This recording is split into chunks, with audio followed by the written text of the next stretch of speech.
Welcome to the Eating at a Meeting podcast. I'm your host, Tracy Stuckrath, dietary needs expert, certified meetings manager, certified food protection manager.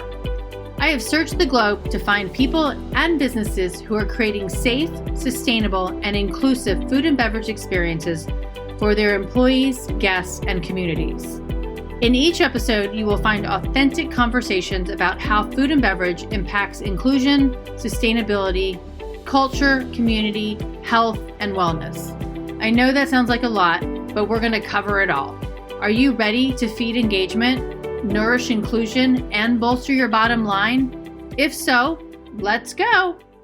Everybody, this is Don Ross. He is the Vice President of Operations. Meeting operations for Caesars Entertainment, Las Vegas region. I oversee the catering, convention services, culinary, stewarding, and banquet departments for all 9 buildings. Okay, that's a small job. It is. I have a great team. Well, and we're here at WEC for MPI in the new Caesars Forum. And this is, from what I've heard from people, this is like your first really big event. It is. I mean, we were to open on March 18th, and we got a call the day before that we're shutting down.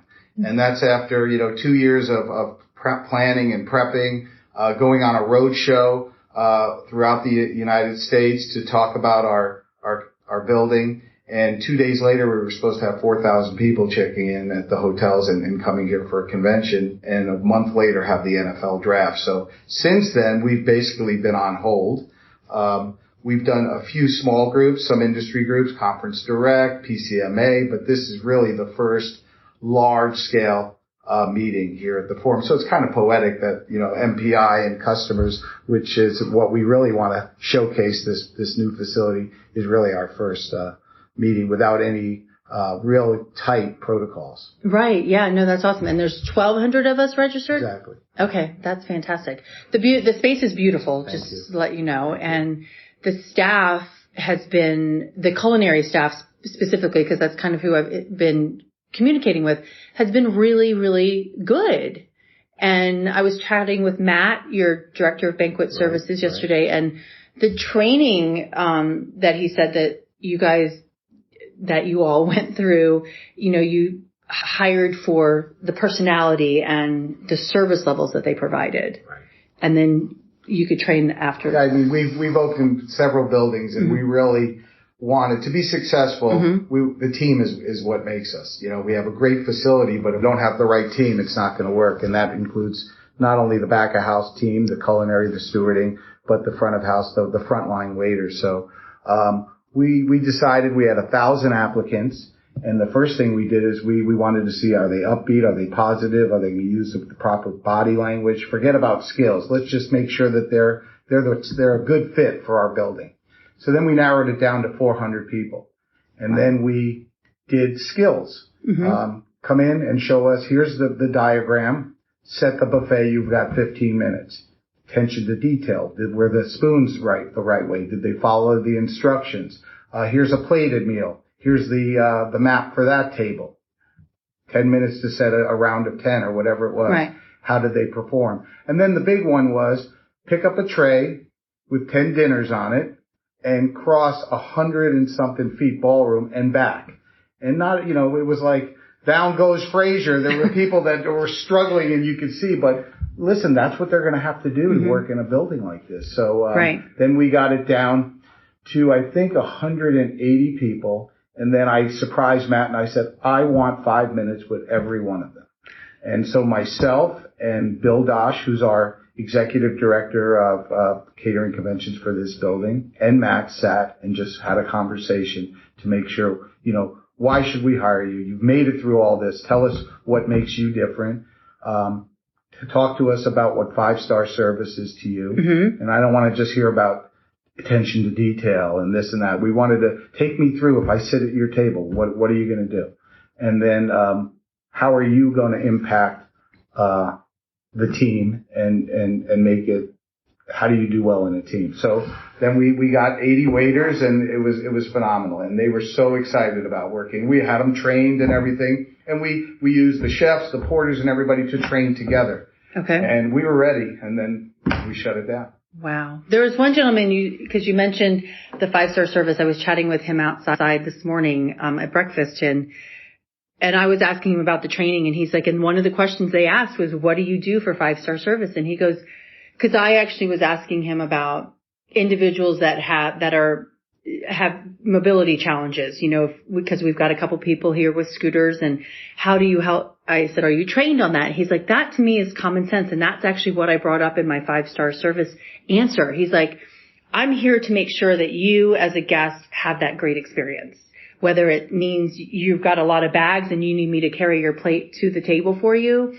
or you're in a wheelchair. And I just thought that was a great response. And he said, I think that's common sense, as well. Exactly. But it's not for everybody. No, it's not. And that's why he's one of the ones that we picked to be here today. Yeah, it was really good. So yesterday when I was walking through the afternoon break, I love the new, buffet setups. They seem light, but sturdy. And so tell me about how you picked all of how you're doing this. So we spent a lot of time, on the equipment, near and dear to me is sustainability. Mm-hmm. So you'll see everything we have is linenless. Okay. Even our schoolroom tables are linenless. I'm on the board of 3 Square Food Bank here in Las Vegas. Okay. So I started, all of our buildings are doing food recovery. Okay. And when we shut down, I gave 190 pallets of food. Wow. To them. And then, some of it had to be used right away. We're kind of changing the model of that though. We have chillers here in the building. What we used to do is give food when we could because of the new laws that we're able to do that.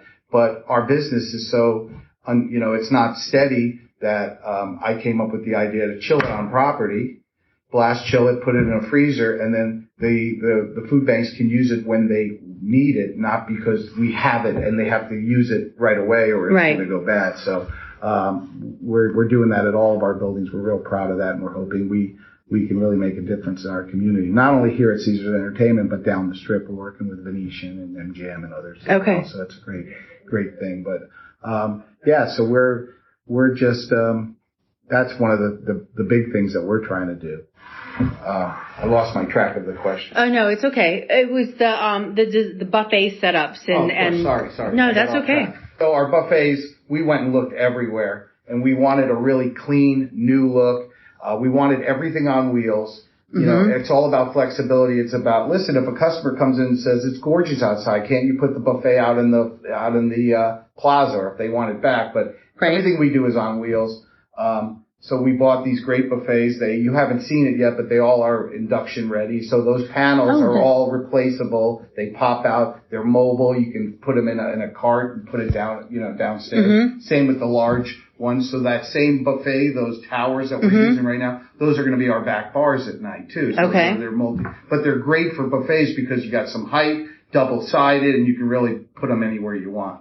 But everything we have is on wheels and linenless. So that was one of the big things. And we have 2 finishes, so you can flip the panels and they have a different finish. And then they're all in 3s, so you can pull out and put induction in the middle. So if it's a carving station, you might have one induction on the right where we're doing like a root vegetable and a mashed potato or something. In the middle could be a carving, and the front could be salads. Or you can put the induction in the middle for a pasta station. So they're really flexible. So we're really having fun with them. Oh, that's very cool. And one of the other things that I liked too for the safety of your staff is that they seemed light and movable. They're all because they're lugging so many things. The one problem we had is our designer we didn't catch it, is the thresholds in the ballroom. So we're working on changing those because they're all a lip and it's hard to get because we plan on, setting them up in the back of the room and rolling them in. Right. It's not like old school where you have to bring in tables and then put the linen down. And so, everything's, our coffee break area is all on, it's like a commissary there, so that they start with their equipment, they go through the refrigeration and pick up their things, get the coffee and go out the door, and everything's on wheels. Wow, really that's awesome. Makes it easy. Yeah. And not only the buffets, but we spend a lot of time in the vessels. You've seen some of the vessels, both in resin and melamine, but a different look in resin in melamine. It's not that old. You'd find it in a cafeteria. It's really, stuff has come a long way, and our we want to be able to use things inside and outside. Don't want to use as much plastic, so the melamine is good out at the plaza. Okay. Even though we can use china out there, you're afraid if it breaks. Kind of like, I guess, the old school, because we're so used to working around a pool. Right. That you can't use glass, you can't use china, so all the vessels are really important. And the chef has a great time. You saw all the different items that we've done. One thing that, we're always going to use, disposable grab and go. Okay. But we really want to get away from the plastic, of course. But during the pandemic, that's all we were able to use. So everybody says, I get talked to all the time. What's the new food trends? I said, the food trend is not serving everything in plastic. I mean, we spent years designing our menus, and we'll probably talk a little bit about that. But, it wasn't intended to every time we do something to put it in plastic. Maybe in a bamboo dish, maybe, but not with a lid on it, like you're going into a grocery store and getting a prepackaged meal. Yeah, today on the breakfast, I loved the sandwich. They were in paper bags, exactly. Which was so nice. And I'm assuming those are compostable bags. Exactly. And so let's jump into that menu. So I walked today, and I actually did a Facebook Live out there walking through, and there was a gluten-free, dairy-free sandwich, which was fantastic. And then there was 2 pork entries, and then there was a vegan one, which was, I like the fact that you used the just egg for that option. So the last 2 days I've noticed you've had a lot of good options to meet the different dietary needs. So how does that process work when you're designing those menus? Well, we spent a lot of time on this. So our director of culinary operations, I stole him from one of our properties. He actually was the executive chef of Bally's, Paris, and Planet Hollywood, responsible not only for those 3 hotels, but all the gourmet restaurants. He worked with Gordon Ramsay on the Gordon Ramsay steak opening, Gordon Ramsay burger, Materano. So he's worked with celebrity chefs and designing menus. And listen, I've been in the business a long time. I've been here in Las Vegas, and back in the day, a vegetarian meal was, okay, grab the steamed vegetables and a boiled potato or a baked potato, and we probably spend more time on vegetarian entrees now because it's easy. We have stock entrees that are in our menus, a short rib or a bone-in fillet or, some type of a seared chicken. But, to do a cauliflower steak and things like that, it's not just take the protein off the plate and that's our vegetarian. So we spend a lot of time in every one of our menus. And so you can't just have vegetarian anymore. And you named it. There's so many people who have so much, dietary restrictions. Everything has to be labeled. Sometimes we think about, because customers, back in the day, you didn't get a list or a manifest of all the different dietary, and we like to have that. And we like to have the information so that the guests can tell their server that we already know that we have these people coming, but just notify your server and they'll go in the back and pick up the item. I mean, certainly if it's halal or kosher, that's in a separate box, but everybody should be able to get a great meal, with all the things we're putting out there. So sometimes we'll even change an item, like, do we really need to have peanuts? Does it make this item special? Can we eliminate that because this group has a lot of people that are allergic to that? So we spend a ton of time on that, and I think the communication with the staff. But our chefs are great about it. I mean, and same thing, they'll ask about what type of desserts. We go, you can't just do an entree. You got to do the whole meal. Right. Back in the day, it was an afterthought. I mean, I feel terrible now because I was part of that, but that's how we grew up, and as much as we like doing plated menus, really the buffets are the way to go because you give people a choice. And when we have huge groups that have real big dietary, we'll do special buffets so that you can really put out a great meal for them, and they don't have to pick and choose in a buffet. Well, yeah, because it does take a long time to go through and read every single label. Correct. So if we do our own special area, and it's just, it's like I always laugh. You go to a wedding or a bar mitzvah and you have the kids table. All the adults are going to the kids table because they want the fingers and the tater tots and the pizza. So it's like a lot of people will go over to the Indian section or go over to the halal section or go over to the vegan section. And that's fine. We have enough for everybody. That's good. And COVID, I think, has actually really hit and pushed people a lot more plant forward. And so hopefully we're going to see that across the board. At all. So are you doing that? Because we're at Caesars Forum, and are you doing that across all properties? Yeah, we during the, when we sat down to design everything here, it's basically a citywide menu now. Okay. And our chef is responsible for citywide art. So we kind of took the chefs, which used to be in the hotels, and then they're like our division now. So we have a banquet division, which we had in each kitchen, but now they report to my chef, not the hotel chef, and we have our own executive pastry chef for the entire region. So we're producing things in some properties and moving it around, or just designing the menus and working together. So it's really been great. Okay, and so you're over all the ones here in Vegas, and not the ones that are in Tahoe. We've assisted. I assist my associates in Tahoe and Atlantic City. Those are our big markets. Yes. Okay. We're working on it. All right. Awesome. So we talked a little bit about sustainability, but what are your challenges and opportunities in planning sustainable practices with the food and beverage aspect? When I think of sustainable, I think about the waste. And there's so much waste. So, and I don't think we can stop that. I always say that we've got 45 minutes to an hour to feed 3,000 people. Now, with and we're, one thing we've done a lot is do more buffets, because we just talked about people don't want just to be handed a plated meal. I mean, when I started in this business, it was all plated lunch. Most groups did dinners. We never have plated dinners anymore unless it's an awards or a program, because people want variety. I always said, does anybody want to come to a town and eat in the same room for 5 days? It's like, so people do have to eat 2 or 3 meals with us a day. So we need to mix it up. And to plan that meal for them, you have to sometimes if it's limited time. But with the sustainability, we feel that the last person going through the buffet should have the same experience as the first person. So it's not like, and I don't think our customers are willing to, as much as they want to be sustainable, they're not going to say it's okay for you to run out of 2 of the 3 items. Right. So some of it's a guess, some of it's, luckily we know our groups that come annually, so we kind of know their tastes.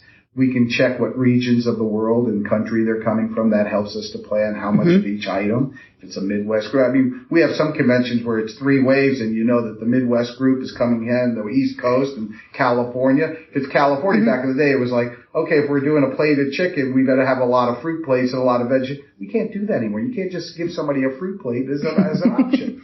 So what we try to do is plan as best we can, start closing down the buffets, but you can't fire a la minute and feed the guests. So with our recovery program, that's our solution. And how much do you rely on planners for accuracy of their numbers and their history? We partner with them. Some people cut the guarantee because it's more, driven by their budgets. Right. But we still have to prepare over. Right. And we can't, you'd love to say, oh, we know that 500 people, you have 3,000 people, 500 people are probably going to blow this thing off, and they're going to go to a restaurant or something. Right. You can't be caught.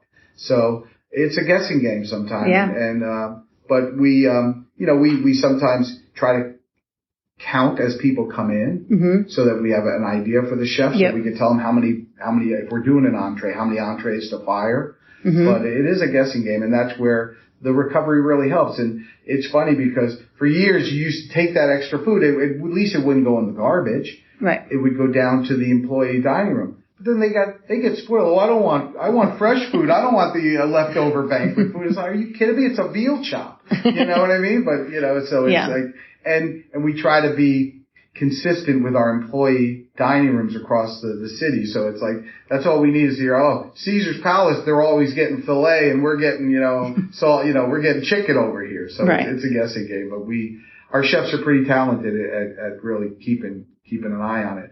And this whole sustainability, people don't understand is that, first of all, it's great.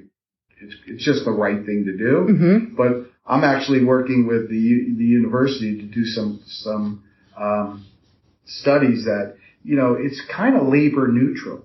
Because if you think about it, if you have a lunch and all this food's left over, as long as it's not served to the guests, right? So it's kept at the right temperature in the hot cart. If we schlep it back to the kitchen, the first thing we're going to do is throw it in the garbage. So there's a person that has to take that dish, the hotel pan, and throw it in the garbage. So there's still somebody has to touch it. Right. So isn't it just as easy to take that pan, put it into another pan, put it in the blast chiller, and put it in the freezer? Because then what happens is then if all the stuff you're throwing in the garbage, those garbage cans have to go down to the loading dock. So it takes labor to take it down to the loading docks. And then we have to pay the Silver State, to pick it up, or we send it to the pig farmers and stuff, because we do composting, we do all that stuff. So it's really labor neutral, and it's the right thing to do. And then, the companies can get credits for giving the food away, tax credits. So we're trying to, food sanitation was always taught in hotel school. I went to hotel school. Wouldn't it be great to talk about food recovery in hotel schools and culinary schools, that it's second nature and it's just part of what we do? Our industry could make such a difference in the world. Wholeheartedly, for food insecurity. Yeah, I mean, with 40% of food waste in the U.S., I mean, that's $40 of a $100, menu item. I mean, what could you do with that? Correct. And the food because working with 3 Square, the food that we bring them is so rich in protein, and it's so much better than what they're getting from, expired stuff from Smith's or Albertsons or Safeway or whatever. Right. Okay, so I want to talk about dietary needs, but I want to ask a couple of other questions too. So because of the pandemic, we saw farmers throwing food away and food costs are going up. I mean, I went to my local blueberry farm the other day and the price of blueberries went up 20%.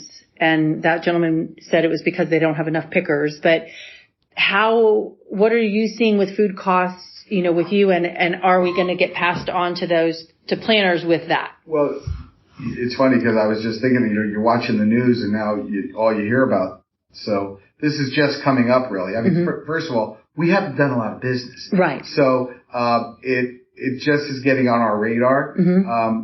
We have not, really looked at that yet. Okay.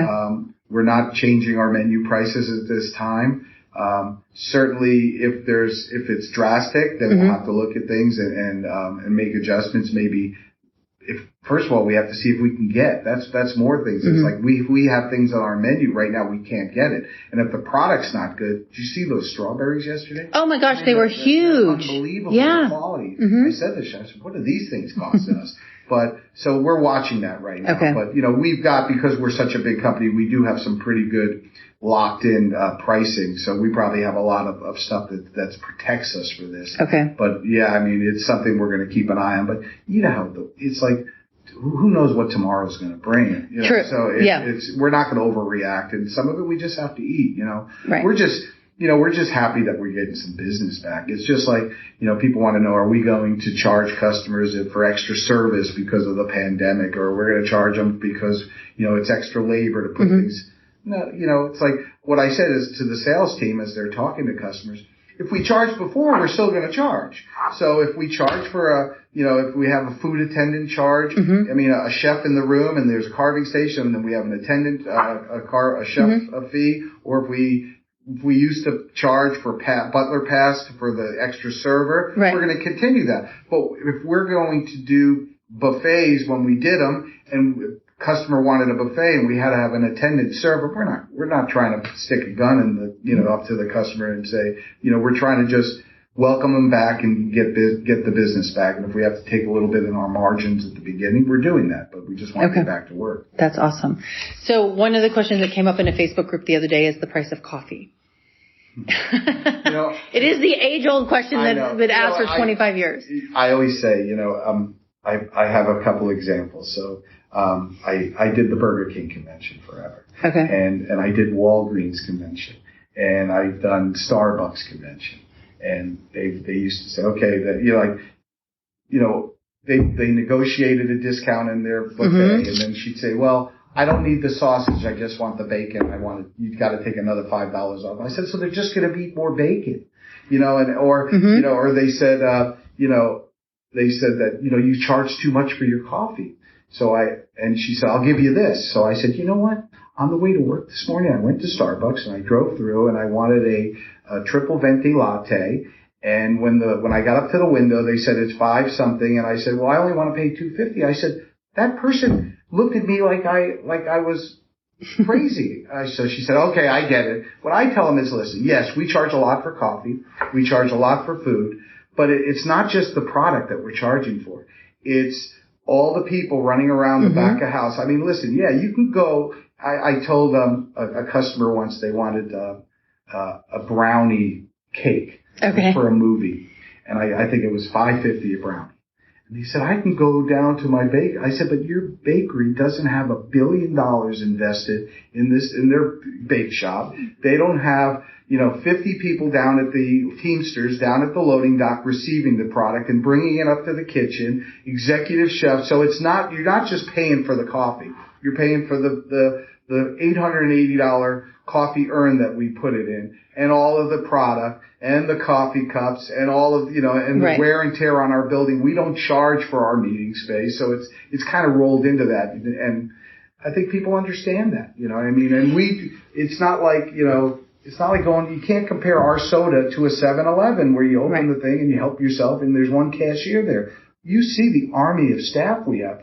Those uniforms cost money. This building costs $400 million. And so I think customers know what they're getting. They understand. But yeah, I mean, so, I always say, well, 10 years ago, my buddy was director of catering at the San Francisco Hilton, and they were charging $120 a gallon for coffee. And we're just at $104, but it's and we charge the same for hot water. People think that's crazy. Well, we gotta give you tea bags, and it's still the same labor. It's all about the labor and about Yep.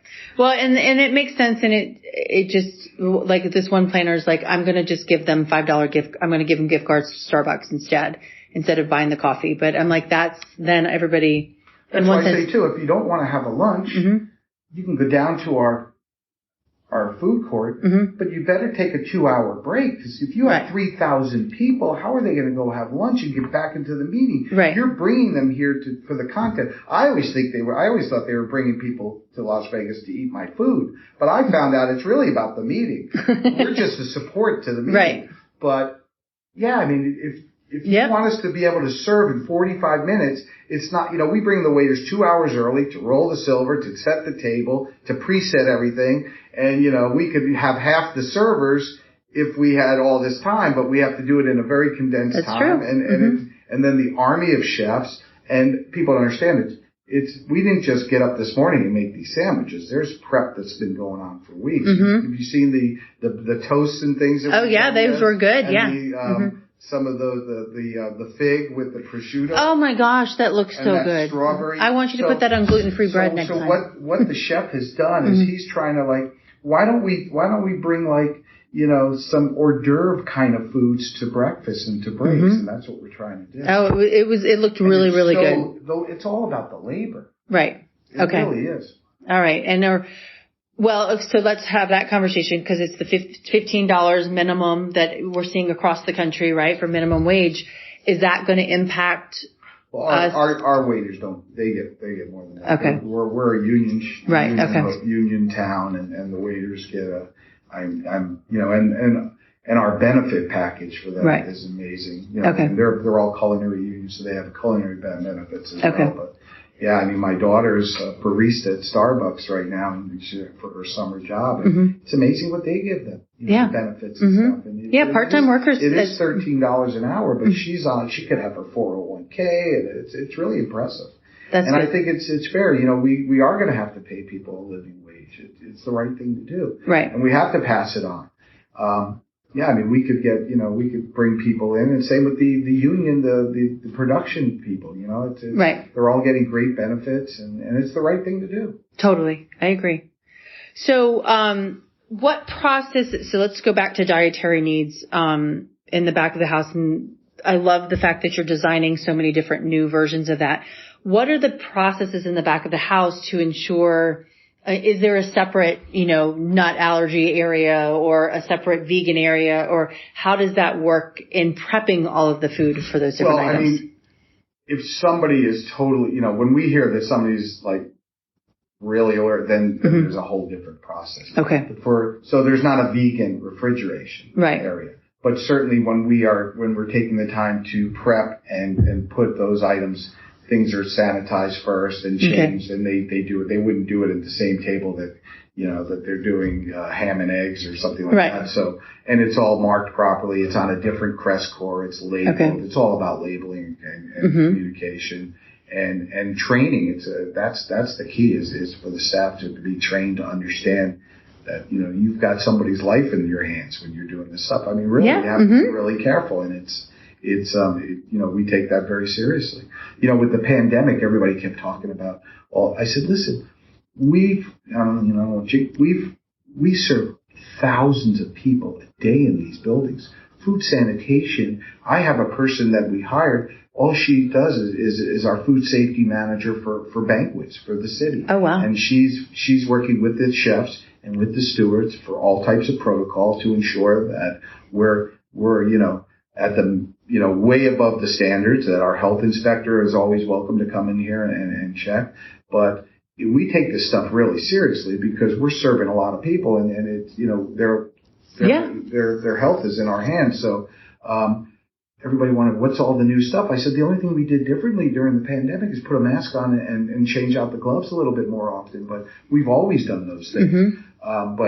So we've always, taken a big, caution when we're doing this stuff, because we don't serve anybody anything unless we know what's in it. I mean, if a customer asks them what's in this, sometimes I'm allergic to onions. I said, well, it's okay if you don't like onions. We'll still get you something special. Because some people think they have to tell you they're allergic and you're not going to get them something special. Not liking something is fine. We'll get you something else. But when somebody's, we have to, it's like you can't guess. And the waiters know that. You can't assume. Call we're on radios. Call the chef. Find out if something's in that sauce or something that we need to know about. But all of the dietary, it's in a special area. It's like if we had the president coming in, we'd have a special hot box. I mean, as much as we try to do everything consistent, in this business, if you have your chairman of the board, aren't you going to have a separate area for the VIPs to pick up first and take care of those, the decision? Same thing with the vegans. You can't just put the vegetarian at the bottom of the hot cart with all the other food. It's got to be the separate cart. Same with all of the items and we have a special pickup in the back then one chef that's handling that. Well, and I was interviewing somebody a couple of months ago, and he mentioned the expediters. And it's somebody that role is probably not seen very much by the front of the house, the meeting planner side of it. And they're the ones that are responsible for helping getting it out to the right places. Absolutely. So, just like in a dining room, you have the chefs behind the line, and then you have really the head chef in the front, not Gordon Ramsay yelling at everybody, which he's really a nice guy.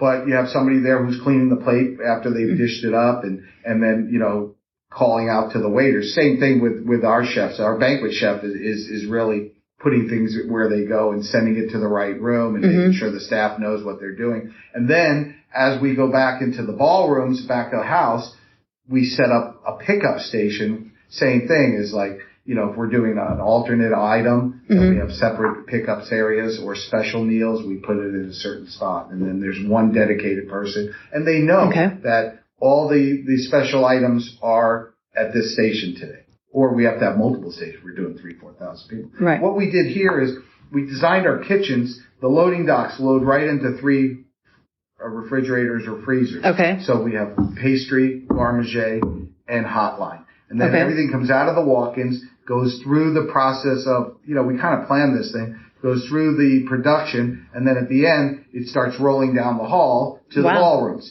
So then what we did is, this is our production kitchen. Then behind the 2 big ballrooms, the Forum and the Summit, we have 3 pantries. These are cooking pantries and dish-up pantries. So we can cook a la minute right in back of the ballroom if we want to. Mm-hmm. We have conveyor belts. The old days you push the plate down. Well, now it's conveyors, and you have all the chefs doing the sauce and putting the vegetables. Wow. And then we would do a special conveyor belt just for vegan or vegetarian items. And then we have barn doors so that we can open it up. The waiters come to the door, because a lot of hotels, you'd have a back hallway, you'd have the hot carts, and then you'd put tables. So now you've really made that back hallway much smaller. So I designed where you open the barn doors, the chefs are standing there, the waiters pick up, and then after service we can close the barn doors so that we don't interrupt the guests in their meetings or functions. So if you'd love, I'd love to give you a tour of our kitchen. I would love that. Yeah. Okay. Fantastic. Anytime. I'm here for the next couple of days. Okay. Yeah. That would be really fun. It's always fun to go to the back of the house because it's all the secret workings, but yes, that would be fantastic. And that was one of my next questions, but the front of the house training and the back of the house training. And I was talking to the servers today, they all have their the servers have food handler cards and I said serve safe, but in a lot of states, the servers don't actually have to have a food handler card. Yeah, in Nevada they do. They have a sheriff's card, they have a food card, they have a TAM card for alcohol as well. Yeah. Okay, and that's really good because they all have to have. Because I think it's important that the front of house understands food safety as much as the back of the house. Absolutely. And one thing we did here, and as we're reopening our city, we're kind of taking our model from here. But we trained as a unit too. We wanted them, and they were so excited when we were unboxing stuff. It was chefs, stewards, bartenders, and nobody said this isn't my job. It was just, we just want to get all of our equipment out. Right. And we trained them together, and then we went into separate modules. Of course, the chefs went in one room, but we really wanted to make it a team. It's one team. It's not I'm in the chefs department, although they are. It's a forum team, and it's kind of because you always have that tension sometimes back in front of house, and we don't have that. Everybody that I saw yesterday in the break, and they were very excited to be back. Absolutely. And they were commenting on the training and how great it has been. So commending you all for that. And, and stuff happens, and there were some things labeled yesterday that were, a little, like I looked at the BEO and I looked at the line. And stuff right. Yeah. It's training. I mean, they were out of work for it. So I said, don't think that we're not. We had a meeting last night, and after this, we're going to come back and say, okay, well, what went right, what went wrong. I mean, it's a learning process too. Yeah. We're always trying to do better. And I think, one of the things, the chefs were so busy. We said we got to have the chefs out there because they need to have the last eye on the setup. It's their products. Yeah. So well, and explain what some of the stuff. It's easy. You have one sign, you have all these things. The waiter might not understand that that's this sauce. Right, exactly. Right. And the tortilla bag, you should put the sauce in there, not the dips. And, it's just, Well, and I told Matt yesterday. So much detail on this menu. I mean, we were, it's like, there's so many items out there too. And it was beautifully presented, and I told Matt, I'm like, you guys are back, and it's learning, and I'm not pointing fingers. I'm not being critical, because we all have to learn. Right. But I do love the fact. We never got to do our play days. Right. So right before after the grand opening, we were going to do, breakfast, lunch, and dinner service for all the employees from Harris, Flamingo, and Link. Different rooms, one room plated, one room buffet. Next week, they never saw this place yet. So next week, starting on Monday, we're doing breakfast, lunch for 3 days. Okay. And then we're having an all manager and above reception on the plaza, probably inside because next week's going to be quite hot. For us to try out some of the food stations we haven't done, but also we want the staff at the hotels excited. We were going to shut down the employee dining rooms and do the employee dining rooms here. Wow. For play days, because we want everybody to know the forum, and we want them all walking here. So when guests ask them, how do I get to Caesar's Forum, and they're a housekeeper or a dealer or something, they can tell them how to get over here. So we're doing that next week. Oh, that sounds fun. We never got to do our play days. Yeah. Oh, that sounds fantastic. Well, is there anything else that you want to tell the audience about food and beverage? Well, you know what? It's ever changing. Mm-hmm. You know, it's really fun because I know that I love food and beverage. I have a passion for it, you know, and so what we're trying to accomplish is a restaurant quality food and beverage product. You know, I always said, and what I preached from the time that we opened, customers are not going to jeopardize quality for scale. So just because we're building a 110,000 square foot ballroom, that plate for every customer, if it's 5,000 or 500, it should look amazing. And we need to be able to provide that. And that's what our goal is here. And I think that we've got the right team in place to do that. And, we're just ready to get going. That's awesome. Okay. So one final question. What's your favorite food and beverage? Wow. I mean, I'm a good New Yorker, so I love Italian food. I keep changing things, you know, I like everything, but you know, with my wife and kids, when we go to New York, we go to Chinatown, we love soup dumplings and noodles. You know, I've learned a lot of stuff because I have a 19 and a 21 years. So you'll see acai bowls on our menus and all that kind of stuff. And, you know, if it doesn't have sriracha on it, my daughters don't want it. But, I love a good, you know, bagel and lox, but, I love Italian food. We can't, you know, something we can't really, serve too much in banquets is a veal chop. I love great veal chop. We used to have one at Mesa Grill on the menu, but Italian, Chinese, and I'm still I love I'm a ribeye kind of guy. I'm not a fillet guy, so I usually don't eat the banquet steak because traditionally what we've come up with lately is a bone-in fillet that is really awesome, and we've done that really successful. And, you know, we've got a little secret recipe for the beef Wellington because of our affiliation with Gordon Ramsay. So we try to change it up a little bit. But, yeah. Well, very good. We went to London and we went to the soup dumpling place 3 times. The girls just love it. But we go there, it's got to have pizza. You got to have great pizza and all that kind of stuff. Go to Queens to get the pizza. Go to Jamaica for Chinese food. And that's, you know, we spend a lot of our time in Europe and stuff trying all the food. But that's so fun. I could live in Italy. Good pasta. That's awesome.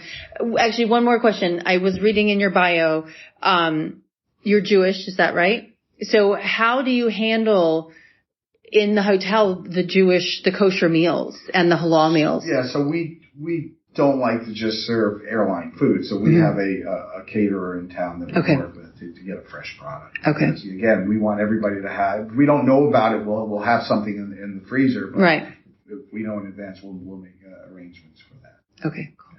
Well, thank you so much. Thank you. It's a pleasure to meet you. Likewise. I'd love to give you a tour. Yeah, that would be fantastic. Okay. Thanks for listening to the Eating at a Meeting podcast, where every meal matters. I'm Tracy Stuckrath, your food and beverage inclusion expert. Call me and let's get started right now on creating safe and inclusive food and beverage experiences for your customers, your employees, and your communities.